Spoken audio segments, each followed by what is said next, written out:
Olá, família do Mediadores Brasil. Dando sequência à nossa série de entrevistas com personalidades do mundo dos meios dialógicos, em especial da mediação, conciliação, das práticas restaurativas, hoje o nosso convidado é o Fernando Alves de Souza. Fernando Alves de Souza é um desses seres empenhados em divulgar a mediação através dos seus estudos, através aí de um profundo pensar e trabalhar em prol da pacificação social. Então, Fernando, eu quero te dar aqui as boas-vindas, deixar um espaço aqui para que você se apresente, conte um pouco para a família aqui do Mediadores Brasil, da tua história, dessa tua paixão pelo mundo da mediação. Olá, Henrique, tudo bem? Eu queria agradecer o seu convite. Quero aqui deixar um grande abraço para os meus colegas e amigos mediadores, para minha família também, viu? Para os meus alunos, né? Para aqueles parceiros e colegas da advocacia também. Bem, meu nome é Fernando Henrique e eu estou como presidente de uma associação bem bacana que já iniciou suas atividades pela heterocomposição. Nós entramos já com ações judiciais, porque também a impossibilidade do acordo junto ao órgão público, nesse caso, o Tribunal de Justiça de Goiás. E na luta dessa associação, nós conseguimos, inclusive, decisão liminar para pagar aquelas remunerações previstas no Código de Processo Civil, previstas na lei da mediação. A associação foi criada, foi forjada por mediadores numa situação de débito com o tribunal de mais de R$ 10.000, alguns com 7.000, outros com mais de R$ 10.000 para receber, daquelas audiências da assistência judiciária gratuita, aquelas audiências em que as partes não pagam custas e, claro, não pagam aí a remuneração dos mediadores. Foi feito uma espécie de um protesto, um sejus que de família parou por um dia e deu uma maior confusão, porque tinha um par de advogados esperando essas audiências de mediação de família, inclusive, e os mediadores estavam com cartazinhos: queremos receber a nossa remuneração. E, claro, tentamos a negociação, tentamos a autocomposição administrativa, mas nem o tribunal sabia como pagar, nem o tribunal tinha noção como pagar, e nós sabemos que a realidade do Brasil estamos engatinhando para remunerar publicamente, eu falo, a mediação judicial. A associação chama CONAME, Conciliadores, Arbitralistas e Mediadores. A CONAME tem uma página no, no Insta, queria convidar todos para seguirem e se informarem. É coname.associacão. Coname.associacão o nosso Insta, né? E coname.net.br é a nossa página. Nós não temos muitos associados. Eu escuto muito falando que o grupo de mediadores e conciliadores é um grupo desunido. Eu não concordo com isso. Eu acho que nós podemos estarmos carentes de representatividade, mas eu acho que dos grupos desses profissionais que trabalham em colaboração, principalmente no judiciário, eu acho que os mediadores, os conciliadores são unidos, sim. É incrível. Nós somos movidos para qualquer convite de voluntariado. Vários profissionais que ganham R$ 500 a hora fazem voluntariado ainda. Eu não conheço nenhum mediador e conciliador que ainda não tem aquela. Se precisar fazer, faz, gosta do que faz. Nós somos unidos, sim. Eu acho que a classe é unida. A classe é formada por pessoas extremamente inteligentes. A grande maioria são pessoas com diploma, até pela exigência legal da Resolução 125 do CNJ. Para ser mediador, precisa de 2 anos pós-diploma. Então, nós somos qualificados. Muitos têm dupla atividade, tripla atividade, mas eu já estou percebendo, acho que você também, aquele grupinhos de mediadores que são só mediadores, né? Não são, embora psicólogo, por exemplo, não atua mais na psicologia, embora advogado, não faz petições mais, não atua na advocacia, que é o mediador profissional mesmo, né? E esse tá, querendo ou não, atuando só no âmbito privado, é excelente, né, Henrique? Um mediador aí, uma mediadora experiente, trabalha no âmbito privado com boa remuneração. Mas a gente sabe que a realidade não é essa, né? Os mediadores não, a grande maioria que estão atuando só na mediação, estão na mediação judicial e pegam processos da assistência judiciária. E quem paga hoje, em Goiás, é o próprio Tribunal de Justiça. Mas se não tiver previsão legal, que foi o caso aqui nosso, que nós conseguimos até acelerar tudo isso, no Brasil inteiro, quem paga, né, a entidade responsável é o Poder Executivo Estadual, essas mediações da Justiça Civil comum. Então, eu tenho certeza que se a realidade de Goiás é essa, a do Brasil é muito pior. Sabemos que São Paulo, inclusive queria deixar um grande abraço aqui para a Márcia, que é presidente do CIMEC, que é o Sindicato de Mediadores e Conciliadores. A CONAME, a nossa associação, é parceira da EIMEC, do CIMEC. Nós temos uma grande parceria para buscar assento lá no CNJ, para sermos ouvidos, para tentar melhorar o sistema para a advocacia, para as partes, para o poder público, mas especialmente para o profissional. O conciliador, eu falo que ele é a cara do judiciário. A primeira pessoa que o advogado vai ver do poder judiciário, embora seja um terceiro, né, ele é auxiliar da justiça pelo Código de Processo Civil. Ele é a cara do judiciário. Você não vai ver juiz, você não vai ver servidor, escrevente, escrivão. Talvez sim, mas quem vai falar bom dia, boa tarde? Quem vai oportunizar as partes serem ouvidas, empoderar os advogados, é o mediador e o conciliador. Os tribunais agora estão começando a entender que eles têm que ser valorizados porque eles podem diminuir a litigiosidade, eles podem eliminar estatísticas de peso processual, né, através disso, e principalmente, Henrique, eu acho que pode fazer uma pacificação, fazer realmente atingir o interesse das partes. Porque não adianta aquilo que nós estudamos na mediação, né? Nem quem ganha os processos judiciais fica 100% satisfeito. Que seja pelo tempo que demorou o processo, que seja por 8 pedidos deferidos, 2 indeferidos, eu tenho certeza que a advocacia também não fica 100% satisfeito, nem com ganho de causa, porque nós temos aí um índice de 7 anos de processo, pelos números do CNJ. E o pior, eu sou processualista e eu amei a mediação por ser processualista. Eu vi o processo civil burocrático, litúrgico, muito bonito, inclusive, para respeitar o devido processo legal, se esforça muito para respeitar os princípios constitucionais, de ouvir as partes, de recorrer, mas fala sério, gente, o nosso sistema ele é feito para potencializar a litigiosidade. E graças a Deus, 2015 veio uma enxurrada de artigos, tanto no início do Código de Processo Civil, já no artigo 3º, e lá principalmente ali no 169, que é o artigo que eu nunca hei de esquecer, Henrique, porque foi o 169 do CPC que fez a associação ter a sua primeira ação, que foi buscar a previsão do CPC do mediador ser remunerado.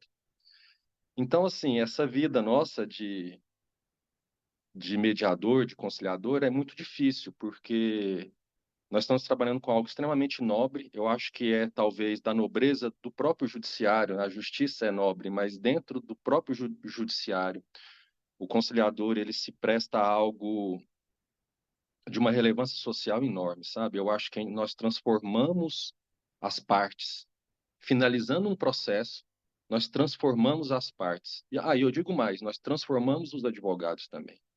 Já tem nós temos exemplos de advogados bem resistentes com a conciliação, né, que eles começaram a perceber que o retorno dos honorários, fazendo análise de tempo processual, despesa processual, somente de tempo e de honorários, os advogados estão recebendo mais rápido e talvez quase o mesmo valor. É incrível, né? Então, estamos vencendo essas etapas, né? Tem muita coisa para melhorar, né? Mas, assim, e eu nunca imaginei, viu, Henrique, que cá entre nós, nunca imaginei que montando uma associação de mediadores, nós iríamos litigar contra alguém. Então, fomos criticados, inclusive, por litigar, uma associação de conciliadores litigando. Eu tive que dar algumas explicações, inclusive, sobre isso. Falei, espera bem, a associação representa o mediador que está sem verba alimentar. É, Poderíamos ter sido criticados se não tivéssemos tentado uma negociação extrajudicial. Mas fizemos tudo certinho.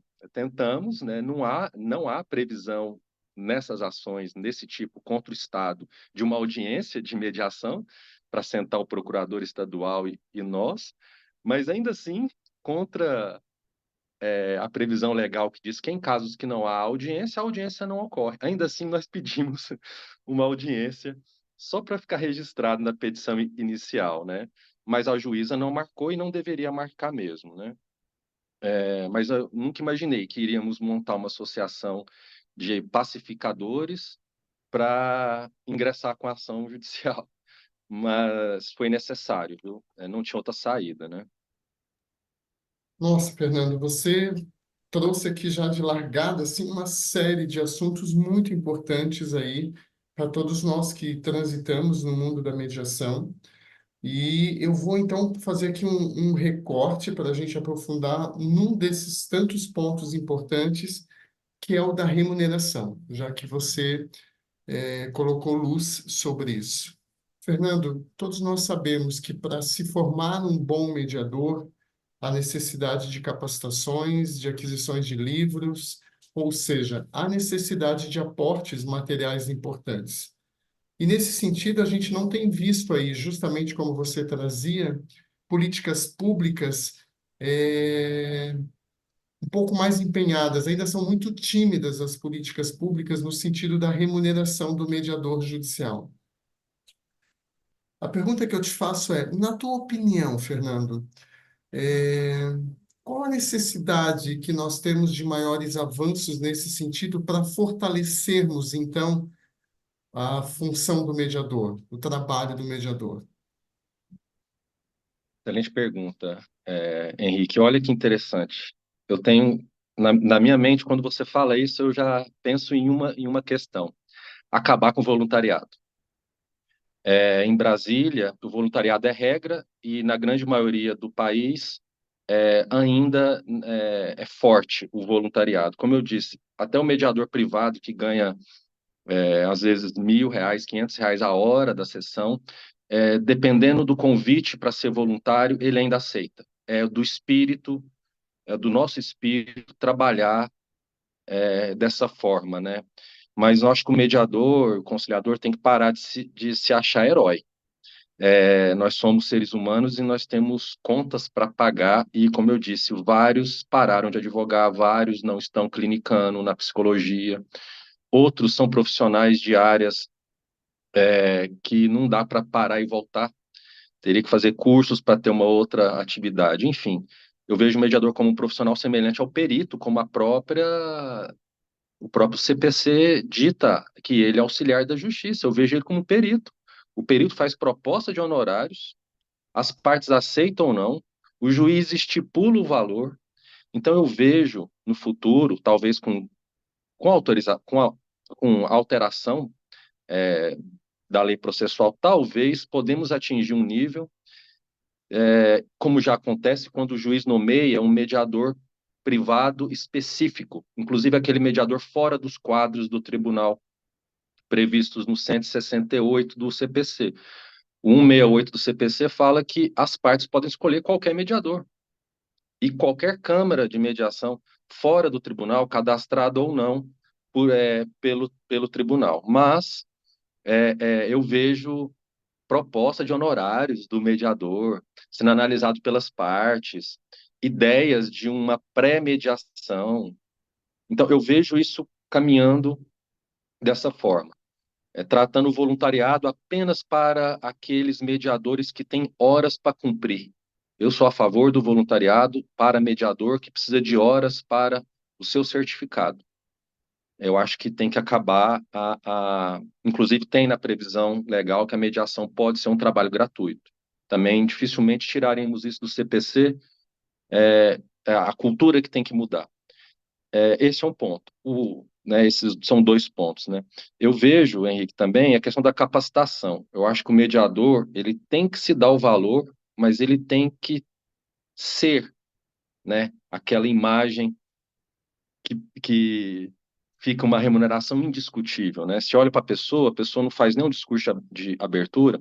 Eu tive ex-alunos que nem me reconheceram como advogado. Eu reconheci na hora, assim, às vezes o nome me foge, mas a fisionomia é muito difícil. E eu não quis, né, quebrar ali a confiança, a imparcialidade dele, já me identificando. Se eu percebesse ou ele percebesse qualquer problema de mediar com um instrutor, que eu fui, nesse caso, eu tinha sido instrutor, né, dele para ser mediador, ele não fez discurso de abertura, não me reconheceu, já estava à tarde, ele deve ter tido umas 5 sessões, 4 sessões ou mais no dia. No final, não teve acordo. Eu tentei conduzir como advogado, mas eu acho que também não sairia. No final, ele ganhou a remuneração dele, que era R$ 80. A audiência demorou 10 minutos. E depois eu me identifiquei. Ele, professor Fernando, nossa e tal. Aí, no particular, eu falei: olha, você nem fez o discurso de abertura. Você está me envergonhando. Você não lembra, não? Professor, é tão complicado. Tem casos que a gente olha assim, vê que não vai dar nada, pelo estilo do caso. Então, assim, a gente vê eles desmotivados, a gente vê mediadores também que não estão se valorizando.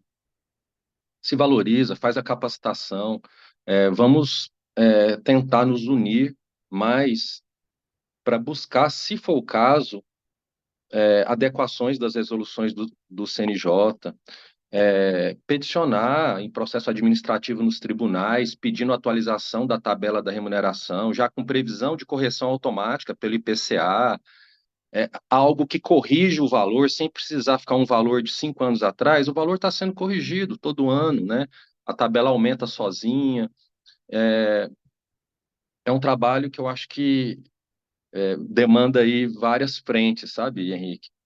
E eu vejo a remuneração como o grande problema hoje do mediador judicial é a remuneração. Para mim, ele é o grande problema, né?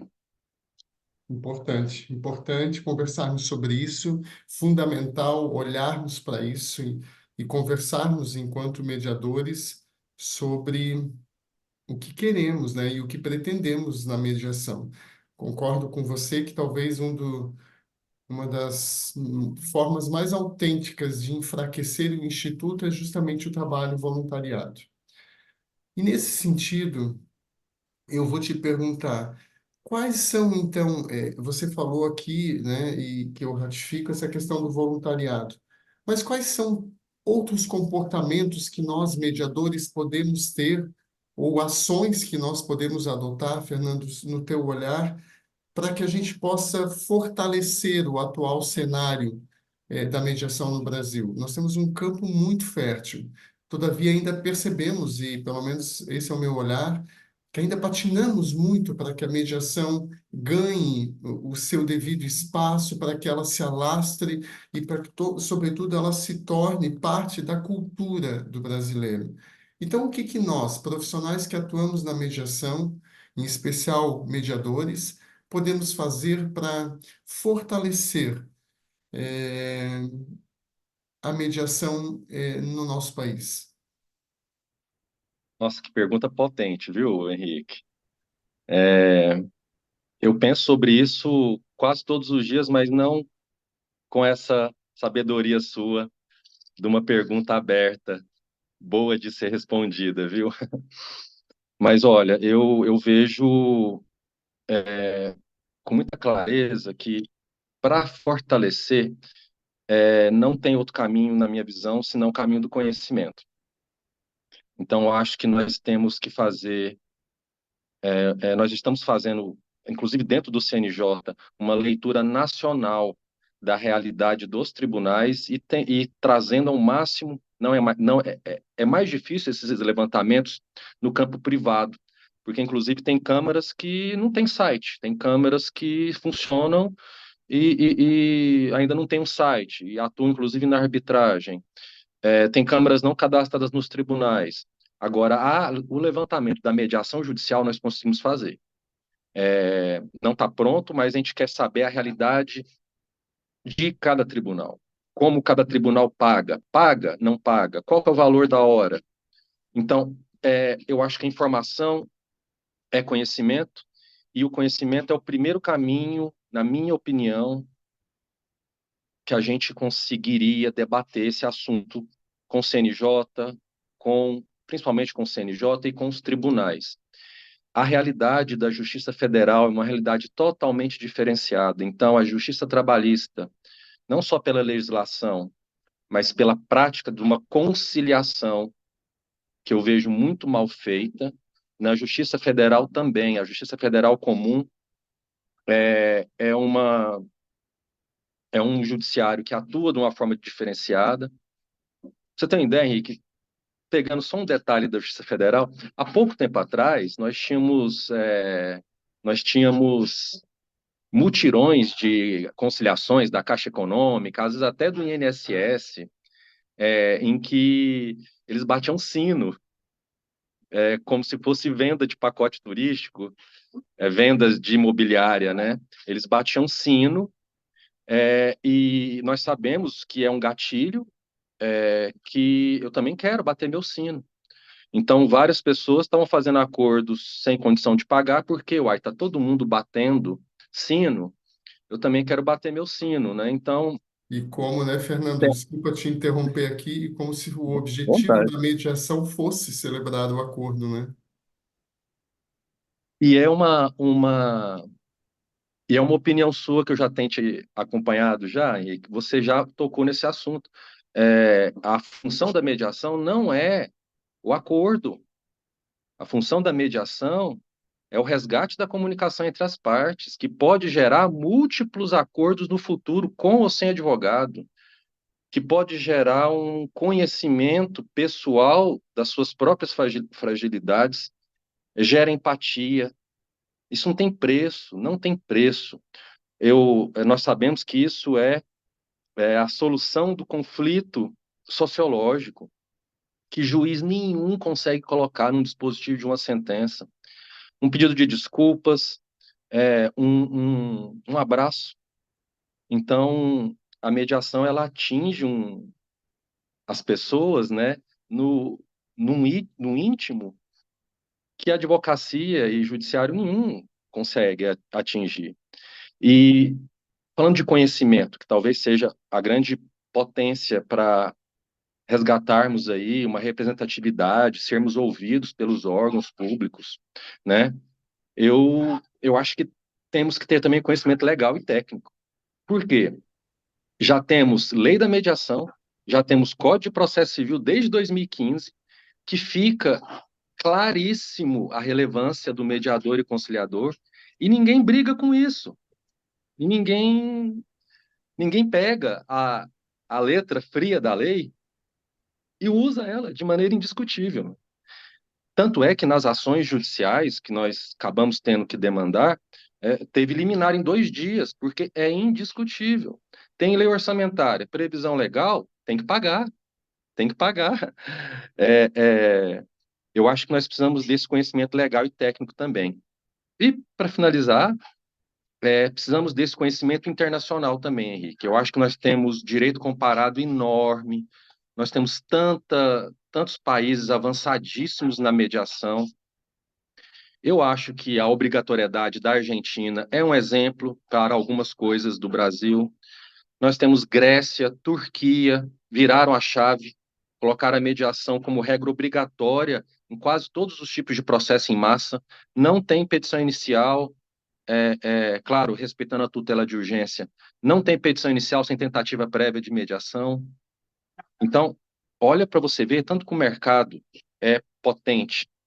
Você imagina um mediador os mediadores do Brasil, tendo quase todos os processos judiciais, vamos colocar 70% dos tipos de ações, a obrigatoriedade de passar por eles, só que na extrajudicialidade. Seria maravilhoso, nós teríamos trabalho para todos os mediadores, teria uma seleção natural desses mediadores. Então, é, a nossa grande frente de trabalho também é buscar a obrigatoriedade do procedimento, da autocomposição. Ele se tornando obrigatório de alguma maneira no Brasil é semi-obrigatório. Eu falo semi-obrigatório por quê? Porque está previsto no CPC, tanto a parte autora quanto a parte ré pode dizer que não quer a mediação, mas somente quando as duas partes falam é que a sessão não se realiza. Então, se a parte autora ficar em silêncio ou o réu não falar nada, tem que participar da tentativa de conciliação ou de mediação. Casos de família, obrigatoriedade tem que ter, após as tutelas de urgência, obrigatoriedade tem que ter a audiência de mediação de família. Agora, se isso acontecesse do cível, telefonia, internet, bancos, né, as ações em massa, se essas ações tivessem uma tentativa prévia de conciliação, nós iríamos desafogar o judiciário, em muitos casos espera-se 6 meses para uma audiência sem contestação. Então, a triangularização processual se formou, mas não tem contraditório feito ainda, porque a defesa nem está no processo. E o sistema está errado, Henrique. Eu tenho uma baita de uma petição inicial que o advogado já fez, e eu tenho ainda 6 meses para fazer uma defesa sendo réu. Está errado. As partes têm que tentar conciliar sem petição inicial, sem contestação. Já está no CPC, já está sem a contestação. A contestação é 15 dias depois da audiência frustrada. Mas a petição inicial já está lá. Eu já paguei advogado, já paguei custas. O advogado já me cobrou honorários iniciais. A petição inicial, nós sabemos, é um dos grandes ou um dos maiores trabalhos do advogado. A petição inicial é a base do recurso de apelação, a petição inicial é a base da impugnação à contestação, a petição inicial pode ser a base até do recurso extraordinário. Então, é uma peça trabalhosa. Não adianta, então, já tem desgaste para todo lado. A nossa ideia é pegar esses desgastes que ainda estão por aí. Eu falo que o motor do sistema está vazando óleo. O motor está vazando. O motor não está Boa com desempenho. analogia. Boa analogia, gostei. O motor não está desempenhando a sua potência máxima. Está vazando óleo, está vazando potência. E a sociedade está acelerando. A sociedade não está pisando no freio. As demandas estão crescendo pós-pandemia também. Então está todo mundo acelerando um carro que pode estar fundindo o motor. Então a gente tem que tentar ver, tirar esse vazamento, fazer o sistema girar mais fluido e não ter outra saída se não for trazer para o extrajudicial. Deixar as audiências judiciais para os litígios que já têm recurso, aqueles que o juiz marca uma audiência. A gente tem visto desembargadores marcando sessão, eles chamam de mediação, mas eu acho que não é conciliação. Dentro dos gabinetes dos desembargadores, está começando a acontecer um movimento bacana, que eu tenho muito receio, porque desembargador não fez curso de mediação, e tem uma grande chance, principalmente a pessoa do desembargador, da desembargadora, constranger as partes a fazerem um acordo que não é bom nem para os advogados, nem para eles. Então, eu sou a favor do desembargador fazer lá uma sessão de conciliação lá no gabinete com um conciliador, não o desembargador sozinho, né, com a cópia do voto pronto, né, para constranger as partes a fazerem uma coerciliação, como eu brinco falando, uma coerciliação. Olha, Fernando, você tocou num ponto aqui que eu vou querer dar uma mergulhada aqui e aprofundar, porque eu acho que é um ponto bem relevante. Você traz esse diagnóstico de que nós, pelo menos no Brasil, centralizamos muito a mediação no Poder Judiciário, como se fosse quase que um instituto do Poder Judiciário. A mediação não é do Judiciário, né? A mediação vem sendo utilizada pelo Judiciário como uma estratégia, como um caminho para alguns objetivos da própria instituição. E não vou entrar aqui no mérito se bom ou ruim, certo ou errado, não é sobre isso. Mas a realidade hoje é que a maior parte das experiências de mediação ocorrem dentro do Poder Judiciário. Ainda que não seja a mediação que a gente gostaria que o Poder Judiciário entregasse como experiência para essas pessoas, e eu acho que isso, inclusive, por vezes, acaba trazendo aí algumas, aspas, sequelas, fecha aspas, para o próprio Instituto. E dentro desse contexto, a gente tem conversado muito, eu pelo menos tenho debatido isso muito com os meus pares, e trago aqui esse mesmo assunto para conversar contigo sobre esses novos paradigmas que eu entendo que a gente tem que buscar de construção, de organização social. E eu falo aí da colaboração, da promoção da justiça e da paz para muito além do judiciário, né? Então eu te pergunto, no teu olhar, qual é a importância de nós ampliarmos ainda mais essa atuação dos mediadores, eh, saindo do Poder Judiciário, indo para os mais diversos contextos sociais? E aí eu falo de escolas, eu falo de instituições, eu falo aí de tantos lugares que cabe a mediação. Será que esse seria um caminho prospectivo para que a gente possa, inclusive, alcançar aquilo que conversávamos anteriormente, um ajuste, uma melhoria, na nossa cultura enquanto povo brasileiro? Bacana. Eu tive oportunidade de também ver alguns depoimentos de mediandos pós-sessões, né? E nós estamos falando de crise do judiciário, né? A gente sabe que teve até o professor André Gomes cita o Roscoe Pound em 1903, falando que a crise do judiciário é tão antiga quanto o direito. E não a mediação, a conciliação não vai resolver a crise do judiciário, como você acabou dizendo de alguma maneira. Não sei, me corrija se eu estiver errado, né? Que é uma frase da mediação também. Me corrija se eu estiver errado. Eu acho que nós não vamos responder pelo judiciário, né? Nosso trabalho é um trabalho eu acho que é esclarecimento dos interesses. Nós tentamos mostrar para as partes a situação, a mesma situação que o deixou em dificuldade é a situação que pode fazê-lo estar de uma maneira diferente no futuro, que é aquela história de que nem todo conflito é negativo. O conflito faz com que, de alguma maneira, algo se modifique, algo se transforme, talvez até para algo melhor, né?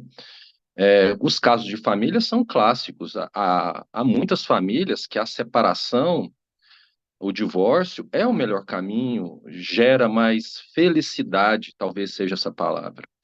Então, nós não somos casamenteiros, né? E não somos terapeutas, né? O nosso, embora seja talvez terapêutico, a mediação para as partes não é um trabalho, né, de correção dos defeitos das pessoas. E a gente tem isso no nosso espírito muito forte, nós queremos corrigir o judiciário, a gente quer resolver e não tem como, né? E ainda se fala em algo mais complexo, né? Nós queremos resolver o problema das pessoas, também não. O mediador não resolve o problema das pessoas, né? Eu vejo de uma maneira muito clara que esse trabalho significa um serviço social, né, de equilíbrio das relações, sabe? É, é incrível como há uma evolução positiva na relação das pessoas pós-mediação, mesmo sem o acordo. Muitas das vezes, sem o acordo, há um resgate da comunicação que potencializa de forma imensa as variáveis de solução dos conflitos, que seja a variável da heterocomposição. Nós temos acordos parciais, deixa para o juiz decidir aquilo que nós não conseguimos decidir. Agora, o que é para nós decidirmos, vamos decidir. O caso clássico, para mim, e eu estou talvez fugindo um pouco, mas eu acho que está tudo interligado de alguma maneira. caso clássico que eu acho é juiz estipulando a hora de pegar filho, juiz estipulando período de convivência nas separações judiciais, né, nas ações de família. Quem é a juíza? Quem é o juiz para saber qual é a melhor hora de eu pegar ou não pegar o filho? Agora, decidindo isso, talvez o juiz seja o melhor, para alguns casos, claro, daquele que vai estipular o valor da pensão. Não entramos em acordo na pensão alimentícia, tudo bem. Não é algo tão fora da razão análise numérica de, de valor de pensão alimentícia. Agora, fazer o juiz não tem o poder de fazer esse casal, por exemplo, nesse caso de família, se comunicar bem. O juiz não tem autoridade nenhuma para fazer esse casal se respeitar, se cumprimentar, trocar mensagens, trocar ligações urbanas, né, e sadias, como pai e mãe de uma criança. Então, eu vejo o cenário da mediação como realmente um cenário transformador, coisa que a advocacia não consegue fazer, coisa que o judiciário não consegue fazer. Essa transformação é um caminho sem volta. Quem experimenta, e eu tive o prazer de experimentar como parte, como mediador, como instrutor, como professor e como advogado também, e na advocacia me deu muita realização, a conciliação, um sentimento de eu fiz mais do que o meu cliente imaginava. Uma das perguntas mais frequentes que nós recebemos, Fernando, aqui no Mediadores Brasil, é: eu quero ser um mediador extrajudicial. Por onde eu começo? O que que eu tenho que fazer? Quais são os primeiros passos que eu vou dar? Então, eu vou te pedir para responder essa pergunta, porque depois eu quero te perguntar para aqueles que já estão aí num percurso feito. Eu sei que você está aí encampando uma pós, e aí nós vamos conversar sobre esse plus, essa qualificação, essa formação permanente, né, essa capacitação permanente que eu acho tão necessária para todos os mediadores. Mas para quem ainda não atua em mediação, vê brota ali dentro dessa pessoa esse desejo de ser um mediador extrajudicial. O que que o Fernando diria? Quais os primeiros passos que essa pessoa tem que dar para se tornar um mediador extrajudicial? Bem, a primeira coisa que eu falo é parabéns pela escolha. É Uhum. uma, é um ofício que eu considero uma profissão. Nós estamos já registrados no Ministério do Trabalho como categoria organizada, então há uma previsão de um trabalho mesmo, né, de um ofício extremamente digno e nobre, como nós dissemos aqui. Veja, a lei da mediação, a 13.140 de 2015. Eu mencionei aqui o artigo 168 do Código de Processo Civil, dá liberdade para as partes judicial, no judiciário também, de buscar um mediador extrajudicial, buscar um mediador não cadastrado no tribunal, buscar um mediador que não tem o curso do CNJ. Então, primeiro ponto, você que quer ser mediador extrajudicial, você não precisa fazer o curso do CNJ, é um curso de 100 horas práticas, além de um curso presencial, tá? Tem online também, instituições cobram esse curso, você vai ganhar um certificado de extremo valor, um certificado que tem relevância para você ser mediador judicial. Então, eu não sou contra o curso do CNJ, muito pelo contrário, até acho que para você querer atuar na mediação extrajudicial, a primeira coisa que você tem que procurar é essa capacitação. Ah, mas eu não quero fazer o curso do CNJ, eu não quero ter um certificado do tribunal, eu não quero atuar no judicial. Se capacite da mesma forma. Tem pós-graduação, tem cursos de mediação extrajudicial fantásticos, feitos fora de faculdade, dentro de instituições de ensino. Então, se capacite, né? Busque de alguma maneira estar representado, estar próximo dos colegas mediadores. Esse network é fundamental. Uma vez capacitado, se sentindo bem para atuar, comece a fazer as suas primeiras sessões, se promovendo dentro das câmaras privadas. Entre em contato com as câmaras privadas. Último item. A mediação ela está cada vez mais por videoconferência. O mediador extrajudicial pode trabalhar de casa no Brasil inteiro. Ele trabalha nas câmaras privadas, fazendo sessões por vídeo. Ele não precisa trabalhar só nas câmaras que tem no seu município. Pode trabalhar nas câmaras do Brasil inteiro, né? E não se limite, não se limite. Tem a sua agenda e tudo, mas não se limite às câmaras do seu estado, não se limite às câmaras cadastradas no tribunal, não se limite ao curso do CNJ, né? Nós temos alguns casos na Argentina, no Brasil eu desconheço hoje, mas tem instituições tentando mestrado, inclusive, na área da mediação de conflitos. Turmas surgem, sai, não é algo frequente, mas pós-graduação, lato sensu, tem algumas que, na minha visão, são feitas com base na prática também. Eu acho que pós-graduação só na teoria, eu acho que fica, nessa área da mediação, fica furado. Tem Inclusive, que Fernando, trabalhar muito com já que prática. estás aí nessa área falando sobre pós-graduação, eu vou te pedir, desculpa, eu sei que você está aí encampando uma pós nessa área e nós temos conversado muito, falado muito no Mediadores Brasil sobre a importância do mediador estar em contínua formação. Nós não temos um ponto de chegada, né? No máximo, algumas estações aí para um breve descanso, porque nós Isso. temos necessidade de estarmos lapidando constantemente, buscando, inclusive, não apenas no direito, né? E eu tenho batido muito nessa tecla. Não se faz mediadores apenas com conhecimento jurídico. Precisamos buscar conhecimentos da sociologia, da psicologia, né? Tão importante para que a gente tenha aí todo um ferramental para poder lidar com a complexidade do ser humano.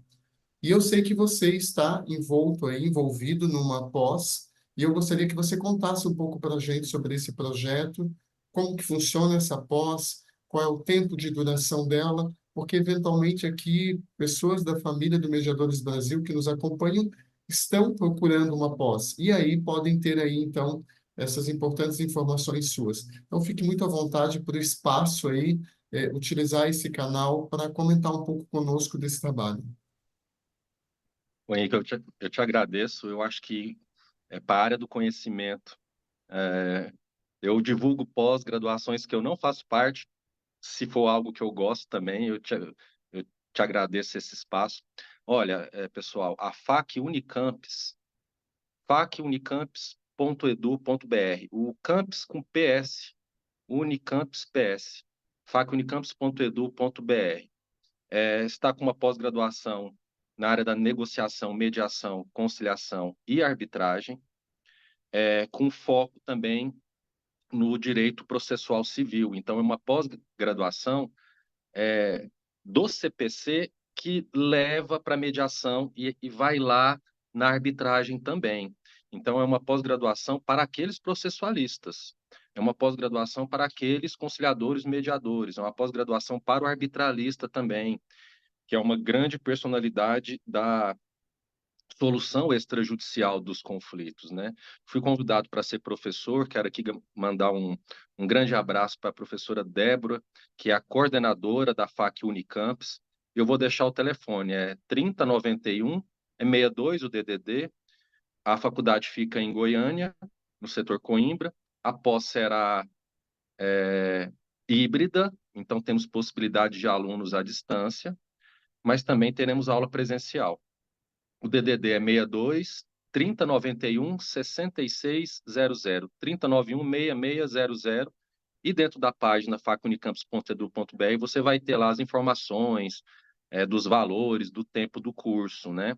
É uma pós-graduação lato sensu com o título de especialista para um mediador extrajudicial, para um advogado. Eu vejo que é uma pós voltada um pouco mais para a jurídica por causa da questão processual, mas nós temos a abertura plena aqui para é, outros profissionais, inclusive da área da psicologia, que eu acho que são pós que agrega bastante o psicólogo que atua na mediação, né? Eu vou falar da parte introdutória. Como professor, eu vou acabar falando das questões processuais e das questões internacionais da mediação. Vou trazer algo para tentar agitar as primeiras aulas da pós-graduação, viu, Henrique? Eu te agradeço também a oportunidade de divulgar aí o curso. Imagina, professor, a Casa do Mediadores Brasil é sua. Sinta-se muito confortável e não apenas aqui nesse nosso bate-papo, mas estaremos também publicando constantemente o material acerca dessa pós. Afinal de contas, precisamos divulgar tudo o que está relacionado aos meios dialógicos. Essa é a função. Para isso é que surgiu o Mediadores Brasil, então conte conosco para esse projeto da pós-graduação e para tantos outros aí que o professor tiver envolvido. Bem, Obrigado. eu quero dizer que se dependesse de mim, nós íamos continuar aqui por mais algumas horas, só que esse reloginho aqui, ele não me dá folga, ele já está apontando assim, ó, do tipo, chega, né? Então fica aqui já, Fernando, o convite para que você venha mais vezes à Casa do Mediadores Brasil. De novo, repito, o espaço é seu, a casa é sua. Só faz sentido para nós estarmos desenvolvendo esse trabalho, porque justamente ele nos leva a essa rede que acaba sendo uma rede de apoio, uma rede de troca entre todos nós, simpatizantes, adeptos do mundo da mediação. Então, eu quero te agradecer profundamente por ter aceito aí o convite, por estar aqui conosco, por partilhar todas essas informações tão importantes. Venha mais vezes, por favor, contamos contigo.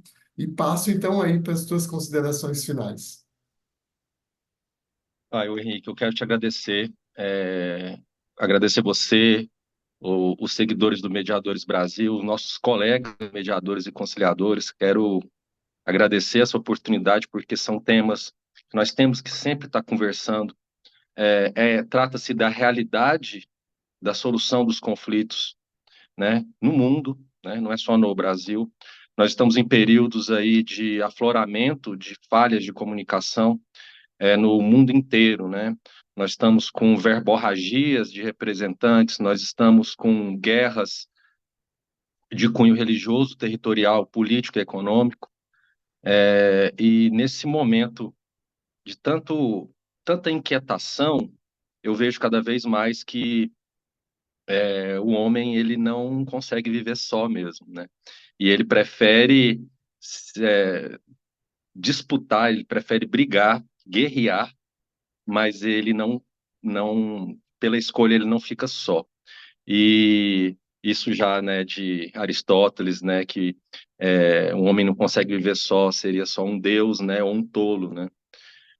E eu fico pensando, numa época de guerra, nós mediadores temos que nos levantar, temos que nos posicionar. O Brasil é um país pacífico, mas por conta disso, nós temos muitos conflitos da nossa cozinha, né? Muitos conflitos de dentro da nossa casa, né? Então, a bipolaridade, a polarização, bipolaridade também, mas a polarização política é uma coisa que eu acho que os mediadores estão cada vez mais se posicionando, né, para tratar a comunicação, tratar o conflito pela comunicação, né? E a minha mensagem final é não desistam, né? Não desistam dessa profissão, não desistam dessa área. Tem mercado, tem remuneração, tem prosperidade e tem felicidade, tem muita realização nessa atuação nossa. Não desistam, se unam, busquem entidades da sua região, busquem entidades nacionais, busquem colegas, não só os experientes, busquem os colegas novos também. Nós temos excelentes mediadores começando a atuar agora e já estão com medo, né? Então, fiquem firmes, não tenham medo, né? Confiem, continuem firmes, nós estamos juntos e juntos somos mais fortes, né? Uma frase muito dita, mas eu acho que é a grande verdade, Henrique. E eu te agradeço, você faz muito essa linha de frente de agregar esse pessoal, de arrebanhar esses nossos colegas ilustres, né, que pacificam o Brasil. Eu te agradeço, viu, Nossa, pela o oportunidade. agradecimento. Imagina, Fernando, o agradecimento é nosso.